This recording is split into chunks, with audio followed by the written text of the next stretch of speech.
ഇത് ഉക്രാന തിരുനാളല്ലേ, തോമാസ് ലീഹായുടെ തിരുനാളാണ്. അപ്പോൾ ഇന്ന് ഞാനിന്ന് പാലിയൂർ പള്ളിയിൽ പോയതാണ്. അപ്പോൾ നമുക്ക് ഇവിടുത്തെ വിശേഷങ്ങളൊക്കെ കണ്ടിട്ട് തിരിച്ചു വരാം. ജൂലൈ 3 ഇവിടെ നല്ല തിരക്കാണ്. ഒത്തിരി ആൾക്കാർ വരും. ഏകദേശം 1,00,000-ഓളം ആൾക്കാർക്ക് ഊട്ടുനേർച്ച ഇവിടെ കൊടുക്കുന്നുണ്ടായിരുന്നു. അപ്പോൾ നമ്മൾ അത് കഴിക്കാൻ വേണ്ടിയിട്ടും പ്രാർത്ഥിക്കാൻ വേണ്ടിയിട്ടൊക്കെ പോയതാണ്. നമുക്കറിയാം ക്രൈസ്തവ സമൂഹത്തിൻ്റെ സ്റ്റാർട്ടിങ് തന്നെ തോമാസ് ലീഹ മാമോദിസ കൊടുത്ത് തുടങ്ങിയിട്ടാണ്. അപ്പോൾ ആദ്യമായിട്ട് മാമോദിസ കൊടുത്ത പള്ളിയാണിത്. ഇത്രയും തീർത്ഥാടകർ ഇവിടെ വരണമെങ്കിൽ തന്നെ നിങ്ങളൊന്ന് ആലോചിച്ച് നോക്കുക, എത്രമാത്രം വിശ്വാസം അർപ്പിച്ചിട്ടായിരിക്കും ഓരോരുത്തരും വന്നിരിക്കുന്നത്. തോമസ് ലീഹ സ്ഥാപിച്ച പള്ളി ചെറുതായതുകൊണ്ട് കുറച്ചും കൂടെ എക്സ്റ്റെൻഡ് ചെയ്തിട്ടുണ്ട്. പിന്നെ അതുപോലെ തന്നെ ഇതെന്ന് പറഞ്ഞു കഴിഞ്ഞാൽ തോമസ് ലീഹ സ്ഥാപിച്ച കുരിശാണ്. തോമസ് ലീഹ കപ്പലിന് വന്നു, അതിനുശേഷം ബോട്ടിൽ വന്നിട്ട് പാലിയൂരിലേക്കാണ് വരുന്നത്. അപ്പോൾ ഇതാണ് ബോട്ടുകളെന്ന് പറയുന്നത്. ഇവിടെയാണ് വന്നിരുന്നത്. ഇപ്പോൾ ചുറ്റോറും വീടുകളും പറമ്പൊക്കെയാണ് എന്നതിൻ്റെ പ്രതീകമായി ഒരു ബോട്ട് ഇവിടെ ഉണ്ടാക്കി വെച്ചിട്ടുണ്ട്. ആ ബോട്ടിൽ നമുക്ക് ഇറങ്ങാനൊക്കെ പറ്റും. അതുപോലെ തന്നെ അതിനുള്ളിലൊരു അൾത്താരയും സെറ്റ് ചെയ്തിട്ടുണ്ട്.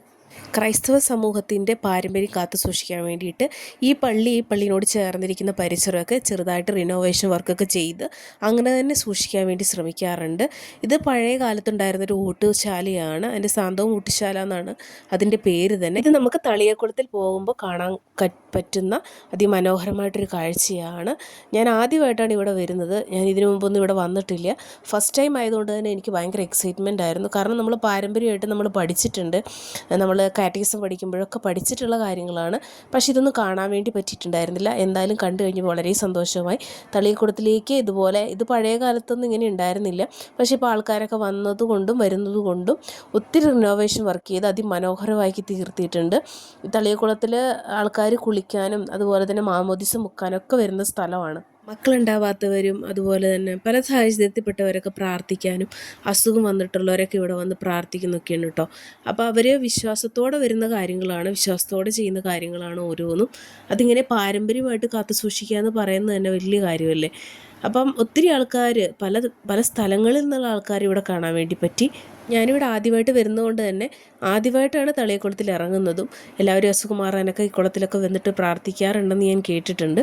പക്ഷേ ഫസ്റ്റ് ടൈം എനിക്കൊരു എക്സ്പീരിയൻസ് ഉണ്ടായപ്പോൾ വളരെ സന്തോഷം തോന്നി. തോമസ് ലീഹ മാമോദിസ മുക്കിയത് ബ്രാഹ്മണന്മാരെ കേട്ടോ. അപ്പോൾ അവരുടെ ആ ഒരു സ്റ്റാച്ചു അതുപോലെ തന്നെ കാത്തു സൂക്ഷിക്കാൻ വേണ്ടിയിട്ട് ഇവിടെ വെച്ചിട്ടുണ്ട്. നല്ല ഭംഗിയുണ്ട്. അതുപോലെ തന്നെ കുളം നല്ല വലിയ കുളമാണ്, ആഴമുള്ള കുളമാണ്. ഈ പാരമ്പര്യമായിട്ടുള്ള ഈ കുളം ഇങ്ങനെ തന്നെ സംരക്ഷിക്കണമെങ്കിൽ ഒത്തിരി റിനോവേഷൻ വർക്ക് എന്തായാലും ചെയ്തിട്ടുണ്ടാവും. അപ്പോൾ ഇവിടെ കാണാൻ പറ്റുന്ന ഒരു അൾത്താരം ഞാൻ കണ്ടു. അതുപോലെ തന്നെ ഇവിടെയൊക്കെ കുരിശിൻ്റെ വഴിക്ക് വേണ്ടിയിട്ട് നമ്മളിങ്ങനെ കുരിശിൻ്റെ വഴി ചൊല്ലുമ്പോൾ ഓരോ സ്ഥലങ്ങളും 14 സ്ഥലങ്ങളും ഇതുപോലെ രൂപം വെച്ചിട്ട് സെറ്റ് ചെയ്തിട്ടുണ്ട്.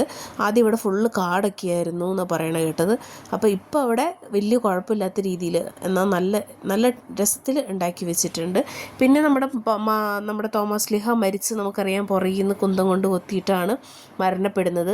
തോമസ് ലീഹയുടെ പ്രാർത്ഥന എന്ന് പറയുന്നത് എപ്പോഴും ഗുഹയിലൊക്കെ ആയിരുന്നു. അതിൻ്റെ പ്രതീകമായി ഇവിടെ ഒരു ഗുഹയിൽ തോമസ് ലീഹയുടെ സ്റ്റാച്ചു വെച്ചിട്ടുണ്ട്. അതുപോലെ തന്നെ തോമസ് ലീഹനെ കുന്തം കൊണ്ട് കുത്തിയതിൻ്റെ ഒരു പ്രതീകമായിട്ട് വേറൊരു സ്റ്റാച്ചു ഇവിടെയുണ്ട്. നമ്മൾ ബോട്ട് കുളത്തിലേക്ക് പോകുമ്പോൾ നമുക്കിവിടെ ചരിത്രം സൂക്ഷിക്കുന്ന ഒരു മ്യൂസിയം തന്നെയുണ്ട് കേട്ടോ. ഇവിടെ നമുക്ക് ഒത്തിരി പഴയ സാധനങ്ങൾ, അതായത് തോമസ് ലീഹ ഉപയോഗിച്ചതും അതുപോലെ പഴയ പള്ളിയുടെ അവിടുന്ന് കിട്ടിയ ഓരോ രൂപങ്ങളും അത് പണ്ട് കാലത്ത് ഉണ്ടാക്കിയതൊക്കെ ആയിരിക്കും. അപ്പോൾ അതൊക്കെ ബൈബിള്, പഴയ കാലത്ത് ഉണ്ടാക്കിയ അല്ലെങ്കിൽ അവരെഴുതിയ ബൈബിള്, അവരുടെ ലിപികൾ, അതൊക്കെ നമുക്ക് കാണാൻ വേണ്ടി പറ്റും. ഈ മ്യൂസിയം നമുക്ക് ഈ ദിവസം മാത്രമേ തുറന്നു തരുള്ളൂ എന്ന് അറിഞ്ഞത്. ആ ദിവസങ്ങളിൽ മാത്രമേ ഇത് തുറന്നു കൊടുക്കുകയുള്ളൂ. അപ്പോൾ ഇത് കാണാൻ വേണ്ടി ഒത്തിരി ആൾക്കാരുണ്ട്.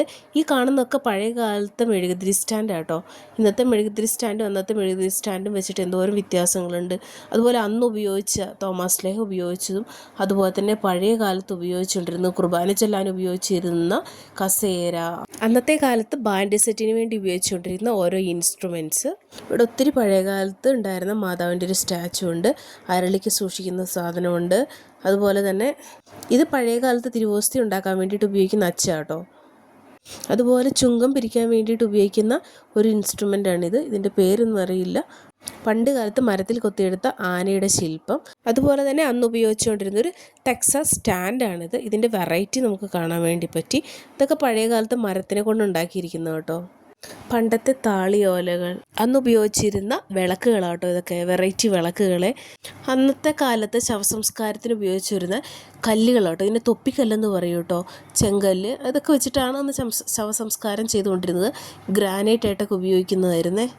അങ്ങനെ ഇവിടെ ഉള്ള എല്ലാ കാഴ്ചകളും നിങ്ങളെ കാണിക്കാൻ പറ്റിയെന്ന് ഞാൻ വിശ്വസിക്കുന്നു. അപ്പോൾ നമുക്ക് എല്ലാ പൂരപ്പറമ്പിലും വന്നു കഴിഞ്ഞാൽ എന്തെങ്കിലുമൊക്കെ വാങ്ങിക്കണം അല്ലേ. അപ്പോൾ ഞാൻ ഇവിടുന്ന് 2 സാധനങ്ങളൊക്കെ വാങ്ങിച്ചിട്ട് മടക്കയാത്രയാണ്. അപ്പോൾ ഇനി വരുമ്പോൾ നിങ്ങളും ഇതുപോലെ ഇവിടെയൊക്കെ വരിക, പള്ളിയൊക്കെ കാണുക. കാരണം ചരിത്രം ഉറങ്ങുന്ന ഈ പള്ളി കണ്ടില്ലെങ്കിൽ നഷ്ടം തന്നെയല്ലേ. അപ്പോൾ എൻ്റെ വീഡിയോ ഇഷ്ടമായെങ്കിൽ എന്നെ ഒന്ന് സപ്പോർട്ട് ചെയ്യാൻ വേണ്ടിയിട്ട് സബ്സ്ക്രൈബ് ബട്ടൺ അമർത്തുക, ലൈക്ക് ബട്ടൺ അമർത്തുക, നിങ്ങളുടെ ഇഷ്ടപ്പെട്ട കമൻറ്റും ചെയ്തോളൂ കേട്ടോ. Thank you, by.